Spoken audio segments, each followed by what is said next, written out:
Muy bien, jóvenes, pues comencemos. Este es nuestro tema de hoy, movimiento en dos dimensiones, que corresponde a los capítulos 12.4 y 12.5. Es un tema más o menos sencillo porque tiene mucho que ver con lo que ya hemos visto en movimiento unidimensional. Empecemos suponiendo que tenemos un plano XY y aquí se mueve algo, por ejemplo una hormiga, ¿no? Y la hormiga hace este recorrido. Entonces ahora la diferencia es que para encontrar la ubicación o la posición de una hormiga necesito dos valores.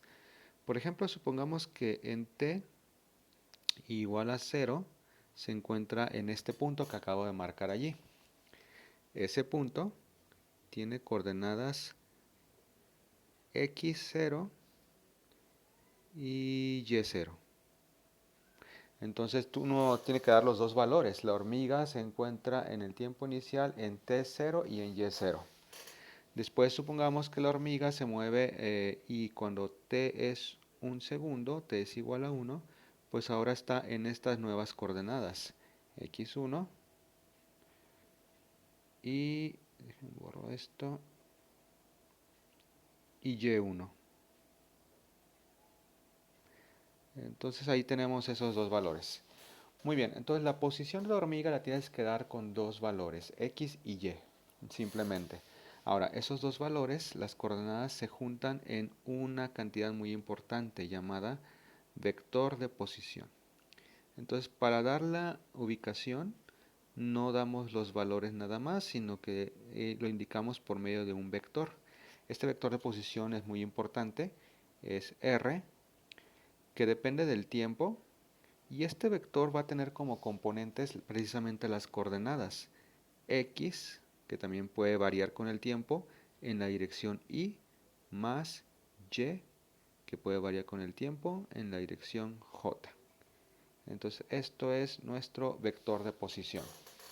Ahora, ¿qué significa este vector en la gráfica? El vector de posición siempre es el vector que va del origen al punto en cuestión. Entonces lo voy a poner aquí la definición. Vector que va del origen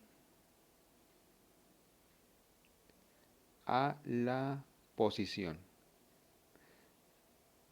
Entonces, por ejemplo, en t igual a 0 está este vector, que este vector es r0. Mientras que en t igual a 1 ya es un nuevo vector, es este vector, me quedo muy chico, este vector que voy a llamar r1. Entonces son vectores. Entonces el vector de posición es el que tiene las coordenadas y va del origen al punto de ubicación. Y eso es todo, simplemente lo que hay que recordar. Bueno, vamos a pasar a la siguiente página. Aquí tenemos ahora la misma figura y podemos definir las mismas cosas que habíamos definido en el movimiento unidimensional. Por ejemplo, si yo tengo dos vectores de posición, este R1 y este R2, son dos posiciones del objeto en dos instantes de tiempo. Bueno, yo puedo definir el desplazamiento. El desplazamiento delta R, ya no es delta X, ahora es delta R. Pues va a ser simplemente el vector final R2 menos el vector inicial R1. Y gráficamente el desplazamiento es el vector que une los puntos, o sea que va de un punto a otro. Esta línea, bueno, no se ve muy bien. Esta línea sería el desplazamiento delta R y es la diferencia del vector R2 menos R1. Entonces, eso es un desplazamiento, un vector que une dos puntos. Ok, después del desplazamiento, sigamos con las mismas cantidades que habíamos visto antes. Podemos definir la velocidad promedio. La velocidad promedio, que es un vector, pero con una rayita arriba, porque es promedio, pues simplemente será el desplazamiento dividido entre el tiempo.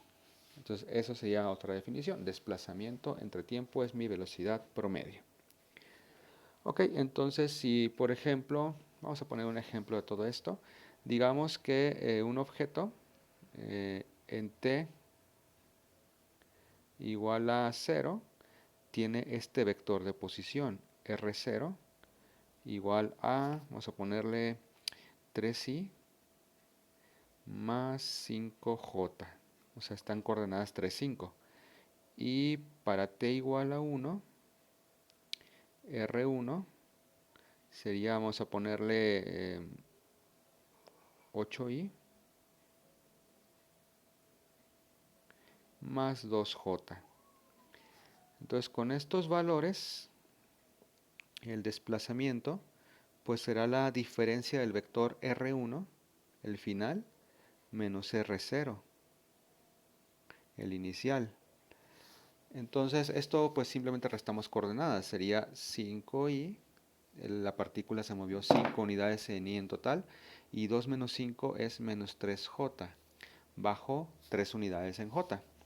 Y la velocidad promedio pues sería dividir este desplazamiento 5i menos 3j entre el tiempo. Entonces le puse de 0, bueno, de 0 a 1.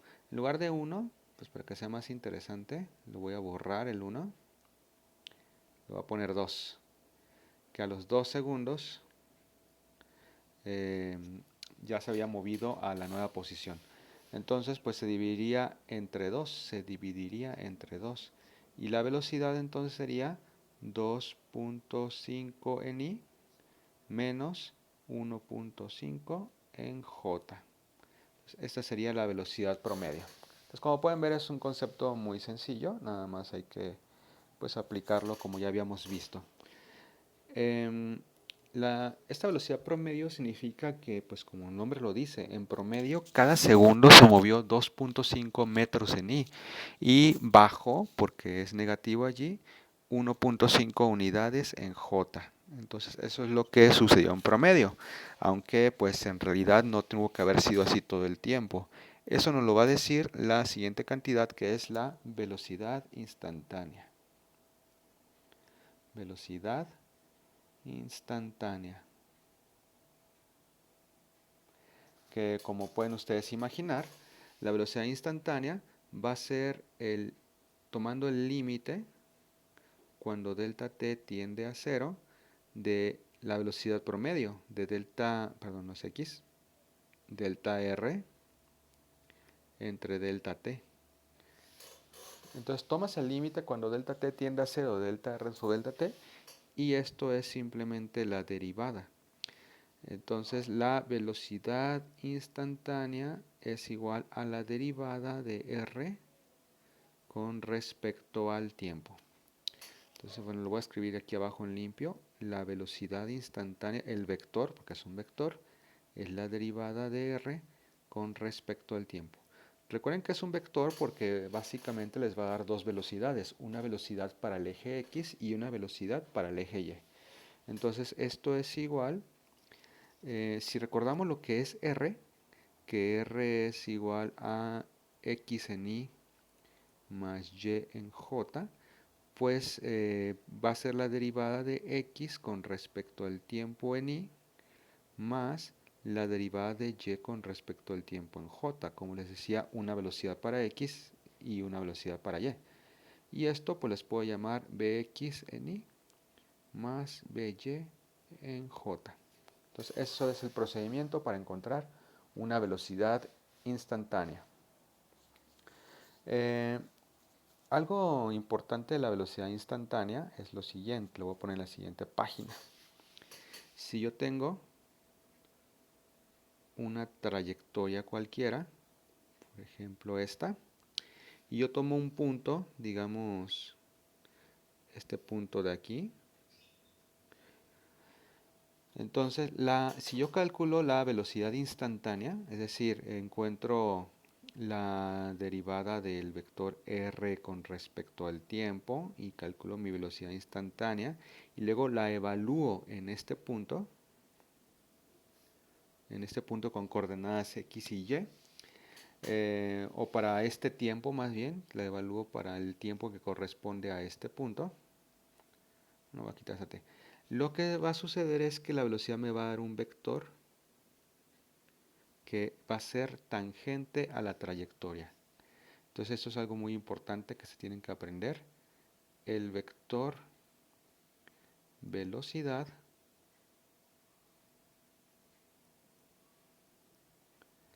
es tangente a la trayectoria. Entonces ahí tenemos ese resultado que es muy importante. Bueno, siguiente punto. Si ahora, bueno, voy a definir ahora la aceleración promedio, que la aceleración también va a ser un vector de dos componentes. Va a ser, un promedio sería un cambio en la velocidad con respecto al tiempo, es decir, un vector velocidad 2 menos una velocidad 1 dividida entre el delta t que hayas tardado en cambiar esa velocidad. Pero pues lo interesante es la aceleración instantánea,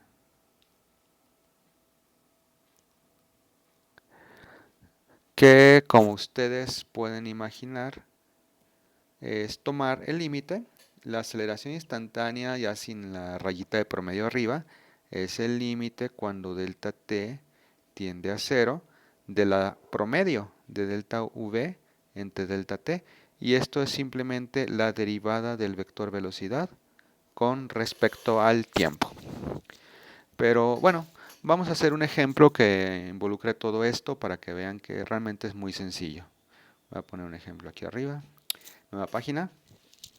Supongamos que una partícula se mueve de tal manera que su vector de posición ya lo tenemos, lo obtuvimos mediante alguna máquina o algo, una computadora, que me dice que se mueve así.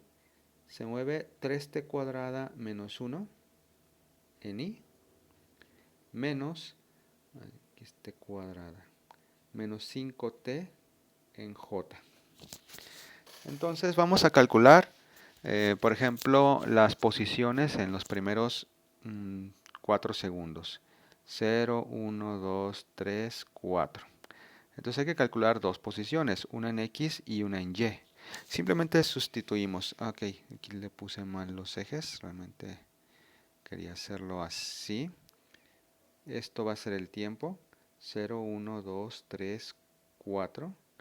X y Y. Entonces simplemente sustituimos. Por ejemplo, si sustituimos t igual a 0 en el vector de arriba, en este vector, pues vamos a obtener que x va a ser menos 1, 3 por 0 al cuadrado menos 1, y y va a ser, o j, va a ser 5 por 0, o sea, va a ser 0. Si sustituimos 1, pues nos quedaría aquí 2 y aquí quedaría menos 5. Si sustituimos 2, aquí te queda 2 por 2, 4 por 3, 12, menos 1, 11. Y en y te queda menos 10. 3 quedaría 26 aquí. Y aquí quedaría menos 15. Y con 4, aquí quedaría 47. Y aquí queda menos 20. Entonces con esto uno puede hacer la gráfica de la trayectoria, simplemente hay que poner los puntitos. Por ejemplo, X va a ir desde menos 1 hasta 47 y Y, bueno, Y más bien va a ir hacia abajo, desde 0 hasta menos 20. Entonces, por ejemplo, el primer puntito sería X menos 1, 0, que es más o menos ahí. X2 menos 5, vamos a poner una escala de aquí de 10, 20, 30, 40, 50 y aquí menos 5, menos 10, menos 15 y menos 20. Entonces el segundo puntito sería 2 menos 5, que es como por aquí, 11 menos 10, que es como por acá, 26 menos 15, que es más o menos por aquí, y 47 y menos 20, que es más o menos por acá. Entonces ya con estos puntitos podemos imaginarnos la trayectoria, que de hecho la trayectoria va a ser una parábola. Entonces esa es la manera de encontrar, pues digamos, la trayectoria. Pero no solo eso, podemos encontrar, por ejemplo, desplazamiento. ¿Cuál es el desplazamiento de t desde el desplazamiento total de 0 segundos a 4? Pues sería el r final, que en x quedaría 47 menos menos 1, o sea, 47 menos 1. Esto sería para y. Voy a poner corchete. 47 menos menos 1. Y en y sería la y final, que sería menos 20 menos 0. O sea que el desplazamiento sería 48 en y menos 20 en j. Y este desplazamiento correspondería a esta línea, la línea que une el punto inicial con el punto final. Ah, le puse aquí delta x, no, es delta r.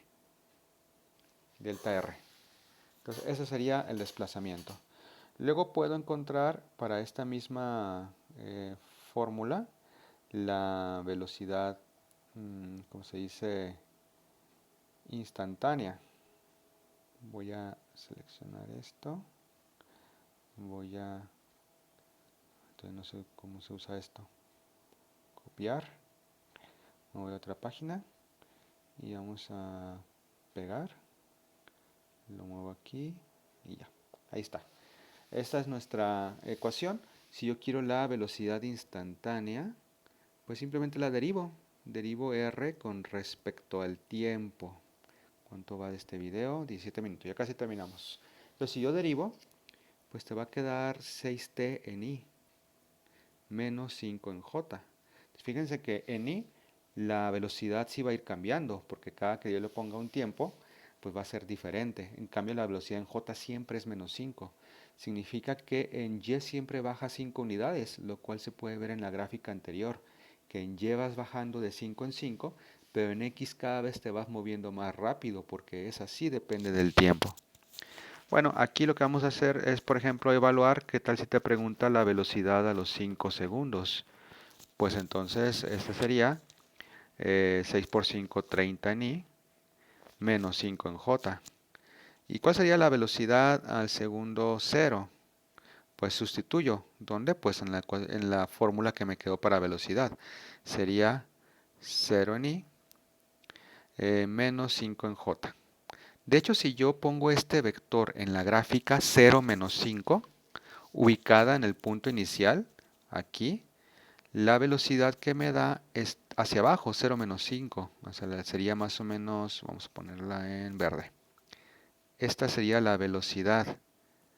Ahí casi no se ve. Pero esta velocidad, que es un vector hacia abajo, pueden ver que es tangente a la parábola, como debe ser. Bueno, finalmente regresamos aquí. Tú puedes calcular la aceleración instantánea, simplemente derivando el vector velocidad. Y esto nos daría, o sea, tenemos que derivar esta fórmula, ¿no? La que tengo aquí. Pues te daría que la aceleración sería constante en i, 6i, y en j pues no hay, más 0j. Solamente acelera en x, no acelera en j. Por eso nuevamente en x cada vez más rápido, cada vez va más rápido porque sí hay aceleración, y en j se mueve siempre igual. Bueno, pues esperemos que esto les ayude y pues nos vemos en la clase de mañana. Hasta luego, jóvenes.